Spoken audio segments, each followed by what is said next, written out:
is the Keep Your Fire Burning segment of Ignite Success. I'm your host, Snowden McFall, professional speaker, author, and coach. Have you ever seen a toddler have a major temper tantrum, just a total meltdown, and then get it all out of their system, and a few minutes later they're fine, they're happy, they're playing? Wouldn't it be nice if that's how we could deal with anger? But that's not the case in our world. There's a great book out by Soraya Chemaly, and I'm not sure if I pronounced that right, called Rage Becomes Her: The Power of Women's Anger. And it's a fascinating study of what the differences are in terms of how our society in the United States perceives women's anger versus men's anger. All too often, men's anger is applauded and considered manly, whereas women who get angry, particularly publicly or at work, are considered troublemakers, princesses, shrill nags, high maintenance, or PMSing. Men tend to be rewarded when they lose their temper, and women condemned. Think about Serena Williams and her argument on the U.S. Open courts and how condemned she was for that, whereas John McEnroe regularly gave officials a hard time on the tennis courts and nobody spoke ill of him. Anger is one of those emotions that has so much impact on our well-being and our health. Anger can have tremendous detrimental implications for your health in terms of heart attacks, stress, increased blood pressure. When you're really angry, your face gets really red. That's because of increased circulation. You breathe faster, your blood sugar drops, and it can be very dangerous if you don't attend to anger. Women have a tendency to suppress their anger and keep it inside, and that's very destructive for their health as well. Ironically, what enrages women the most is not being able to express their needs, being condescended to, having somebody be patronizing towards them, or rejecting them, or neglecting them. Anger can be used for good. If women use anger to express righteous indignation about causes and injustice, they can make a huge impact. We've seen this throughout history. Gloria Steinem, and then most recently with the Me Too movement and Time's Up movement. Those are all spawned from women's anger, and they led to great change, and hopefully will continue to do so.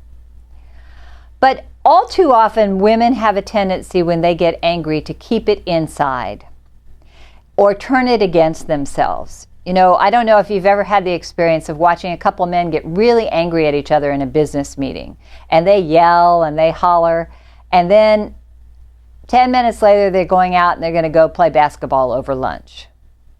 They get over it. They don't take it personally. Unfortunately, women have a tendency to take it personally. A day after somebody's been yelling at them, they might be hurt, they might be depressed, they might be resentful. Women have a tendency to hold on to anger and stuff it, and that creates problems. That creates ill health and depression and pain in the body. It can lead to addiction, and it can lead to all different medical problems. So what can you do with your anger? Well, the first thing is let it out, but in a healthy, constructive way. So, for example, when you're really furious at anybody, take a piece of paper and a pen and write it all down.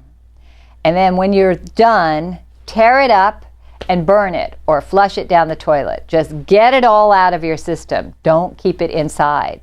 Another thing you can do is pound pillows really hard, because you can let it out, and it's very helpful if you do that with a ha, and that gets rid of the anger and the frustration. You might need to do it several times to get all the anger out. Avoid caffeine and cigarettes, because when you're angry, those aggravate your nerves even more. And make sure, believe it or not, that you're taking a multivitamin that has calcium and magnesium balances in it.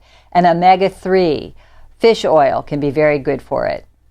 Get physical when you're angry, but not towards someone else or towards yourself. By get physical, I mean go get some exercise. Go work out. The best thing you could do is go for a brisk walk in nature or go get on a piece of exercise equipment and work it all out. You'll find you can channel that energy into something positive. Take a time out when you're angry. Breathe. Deeply breathe, at least 3 to 5 times, and let it out with a loud just get rid of that energy, that negativity. And have empathy. I was recently at a restaurant with a group of business professionals, and the waiter had trouble breaking our checkup. It took 25 minutes to get individual checks, and we were all chomping at the bit to get back to business meetings. I was very frustrated and angry because not only did he take 25 minutes to break it up, he did it wrong and then overcharged me.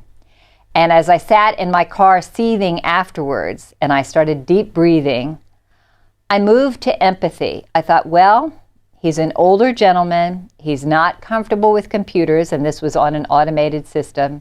He's having a tough day. Just wish him well and let it go. It's not that much money. Just let it go. It's not worth the cost of all that anger. Imagine a peaceful place when you're angry, a place of vacation that you like to go, and just let yourself go, ah. And then finally, forgive, because forgiveness, when withheld, hurts you the most, and it creates a seething negative place that can lead to ill health inside of yourself.